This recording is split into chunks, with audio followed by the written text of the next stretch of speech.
ئەوە من ئەبستراکی پێدەرم بە شافڕە ئیششم کردیە و هنوورمەندەکی زۆر گەورەیە لەسەر هەندێک ئاتووغە ڕەنگەکان لە خوارش تۆخە.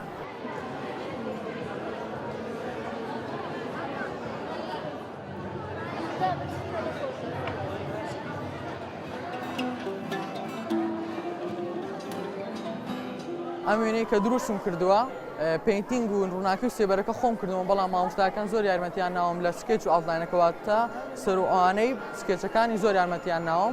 ئەم وێنەی باز لەوە دەکات کە منداڵی کێژارە باری داریەیان باشێ لە ماڵەوە یعنی توانێت ئەوەی نییە بخوێنێ پارەی ئەوەی نییە و سەری ئەوانەشک ئەوان هەمی ئەخوێنن بۆیە ئەمە پەیامێکیشە بۆ ئەوەی خوێندن بکرێ بە فری یعنی هەموو مناڵێک مافی خوێندنی هەبێت.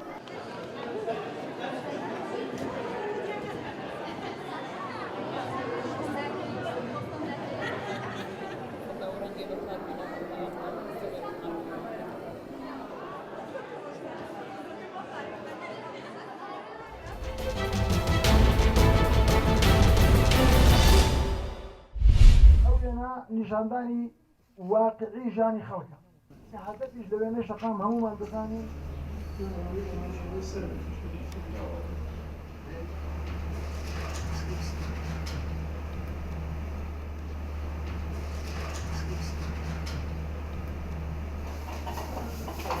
ئێمە پێنج بەشمان داناوە بڵێن وەکو بڵێن ئەو فۆتۆیان تێدا هەڵدەبژێردرێ وەکو باشترین وێنەی ساڵ لە هەر بەشێک لەوانە تایبەت بە بابەتێکی فۆتۆگرافی لەگەڵ ئەوەش چەند بڵێن لقێکی لێ دەکرێتەوە بۆ نمونە لە سروشت لە ماکڕۆیە لە والتیفە لە هەر یەک لەوانە هەم تایبەتن بە سروشت جیاوازی ئەم پێشبڕشێ ئەم شێبڕشێ لەوەدایە کە لە هەر بەشێک یەک فۆتۆ هەڵدەبژێردرێ یەکەم و دووەم و سێم لەناو بڵێن تایپەکاندا نییە.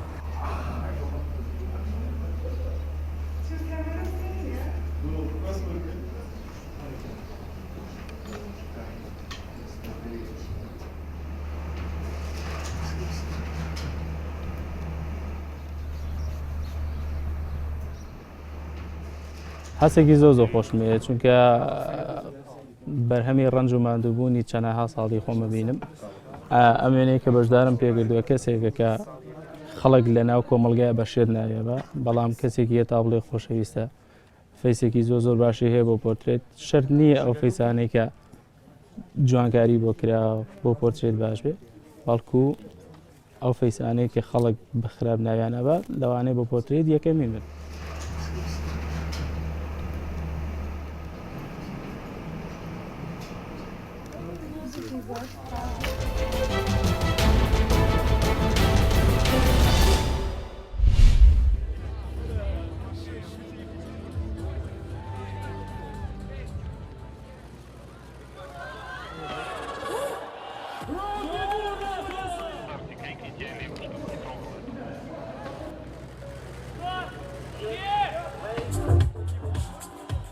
Вообще, как будто уже, наверное, 5-й или 4-й Кубок мира в Москве.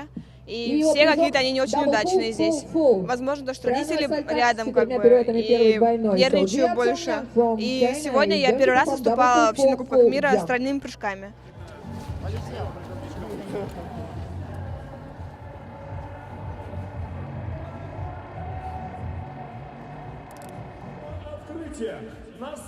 Мы чемпион России 2019 года среди инструкторов. В 2017 году мы участвовали в чемпионате мира среди инструкторов. А в 2019 году, вот в марте прошлого года, мы представляли Международную ассоциацию ИЗИА, то есть Международную ассоциацию горнолыжных инструкторов на Международном конгрессе в Банске. Там участвовало порядка 32 стран. Хотелось бы, чтобы было чуть холоднее, чтобы больше было времени для тренировок, больше времени для подготовки. Поэтому приходится выезжать в горы и там готовиться. А так бы тренировались в Москве, была бы возможность. Результат и so Pavel Dik is leading with a score 1.